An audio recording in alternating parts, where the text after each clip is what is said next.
Who knew that something as cute as a bunny could be a merciless killer? The Galactic Union's top scientists gathered around a holographic display in the conference room aboard the flagship Veritas. For decades, they had tried to unravel the mysteries of Earth, a planet labeled a death world due to its extreme conditions and formidable life forms. Yet despite their advanced technology and vast knowledge, Earth's biodiversity always seemed inexplicably hostile and perplexing. Dr. Zor, a renowned biologist from the planet Zor, furrowed his brow ridges as he manipulated the display to focus on an unassuming creature, the rabbit. According to our records, he began, addressing the assembly of alien intellects. This small mammal is responsible for significant ecological disruptions. Its reproductive rate and voracious appetite have rendered it a dominant force in multiple environments. The room erupted in murmurs of disbelief. A representative from the insectoid race ZR clicked his mandibles in astonishment, saying a species so diminutive exerting such influence is preposterous. Commander Vorak, a stoic figure from the warlike Dran species, leaned forward, his eyes narrowing as he asked if this is why Earth is a death world because of these rabbits. Dr. Zor shook his head and explained that the rabbit is just one example, and Earth's entire ecosystem operates on principles of constant struggle and adaptation, where predators and prey engage in a relentless arms race, each evolving more lethal adaptations to survive. What we have here, he paused for dramatic effect, is an environment where every creature is locked in a battle for supremacy, making the planet incredibly hostile. He gestured, and the place shifted to show a montage of Earth's more dangerous fauna.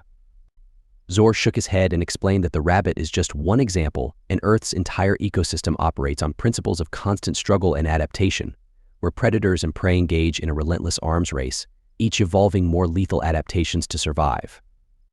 What we have here, he paused for dramatic effect, is an environment where every creature is locked in a battle for supremacy, making the planet incredibly hostile. He gestured, and the place shifted to show a montage of Earth's more dangerous fauna. The room collectively winced at the sight of a grizzly bear mauling its prey, a pack of wolves coordinating a hunt, and a venomous snake striking with lightning speed. These are but a fraction of Earth's life forms, Dr. Zor continued. From microscopic bacteria to apex predators, every organism is honed to survive at the expense of others. But what truly sets Earth apart are the humans. They have not only survived in this deadly environment but have thrived, becoming the dominant species. Their ingenuity, adaptability, and resilience are unparalleled. Vordo grunted, saying humans are well known in the galaxy, but they don't seem extraordinary compared to other species. Dr. Zor smirked, replying, "Let me show you something." He manipulated the holographic display again, bringing up a video feed of a human in the wilderness. The man, clothed in simple garments, was setting traps, starting a fire, and crafting weapons from stones and sticks. This human is a primitive hunter-gatherer, yet observe his resourcefulness. As the video played, the man successfully hunted and cooked his meal, all while keeping an eye on his surroundings for potential threats. Humans possess an unparalleled ability to manipulate their environment. They create tools, develop strategies, and work in groups, making them a formidable force on Earth. The audience watched in rapt attention as the video transitioned to show more advanced human endeavors, cities rising from the ground, technological marvels, and space exploration. Despite the inherent dangers of their planet, humans have harnessed technology to overcome natural obstacles and even set their sights beyond their world. The ZR representative clacked his mandibles thoughtfully and asked, "But how does this relate to Earth being a death world?" Dr. Zor's expression turned grave as he explained that humans are the ultimate survivors in a world designed to kill, and their relentless pursuit of dominance has led to a planet teeming with life forms that have evolved to be as dangerous and resilient as possible, creating a feedback loop where only the most lethal and adaptive species thrive. In short, Earth is a death world because its life forms, especially humans, have evolved to survive through unparalleled adversity, breeding resilience, aggression, and ingenuity, making the planet a crucible of deadly life forms. Commander Vor's eyes gleamed with a mixture of respect and unease. So humans are both the cause and the product of this death world? Fascinating. The room fell silent as the implications settled in. The Galactic Union had always viewed humans with a mix of curiosity and caution, but now they understood the full extent of the danger posed by Earth's inhabitants. The junior scientist stammered, saying, "We don't know, sir, but he's armed and seems to know exactly where he's going." Dr. Zor's mind raced. As if a human was aboard the Veritas, it could only mean one thing: they were in grave danger. He turned to Vordo, saying, "Commander, we must contain this threat immediately. A single human could wreak havoc on our ship." Vorak nodded, his expression grim, agreeing, "Let's move out. We can't let this death worlder compromise our mission." As the scientists and security teams moved to intercept the intruder, Dr. Zor couldn't help but marvel at the audacity and resourcefulness of humans. Here, in the heart of the Galactic Union's most secure vessel, a lone human had managed to infiltrate. The true nature of Earth as a death world was unfolding before their very eyes, and the stakes had never been higher. The corridors of the Veritas echoed with the sounds of hurried footsteps and the crackle of intercom instructions as Dr. Zor and Commander Vorak led the way, flanked by heavily armed security personnel. The ship's advanced sensors and automated defenses had been inexplicably bypassed, a feat that seemed impossible until now. They arrived at Sector 7, a storage bay filled with crates and advanced equipment. The room was dimly lit, shadows casting eerie shapes on the walls. Vorto motioned for his team to spread out and secure the area, whispering to stay alert as they had no idea what this human is capable of. Dr. Zor's mind raced through the possibilities, as humans were known for their adaptability and unpredictability. A single human infiltrator could pose a significant threat, not just to the ship, but potentially to their entire mission.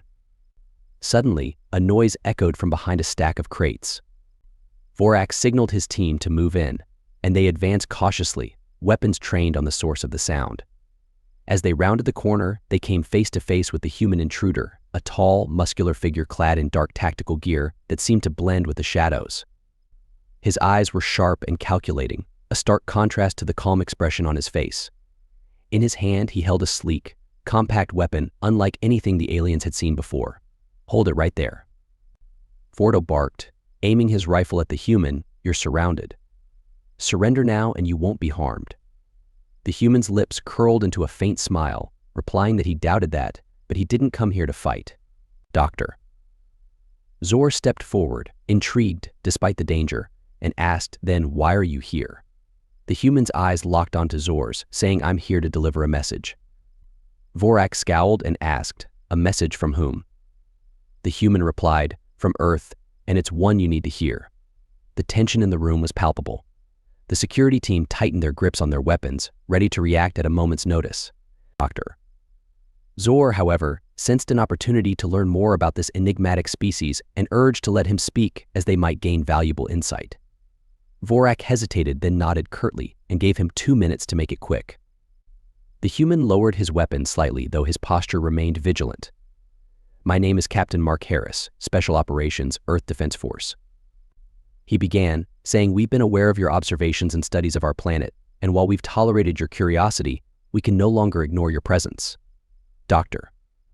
Harris's gaze was unwavering, saying he is proposing that they respect their sovereignty, as Earth is not just a scientific curiosity. It's a living, breathing world with its own rules, and they need to leave and never return. The room fell silent as the weight of Harris's words sank in. Dr. Zor felt a pang of guilt.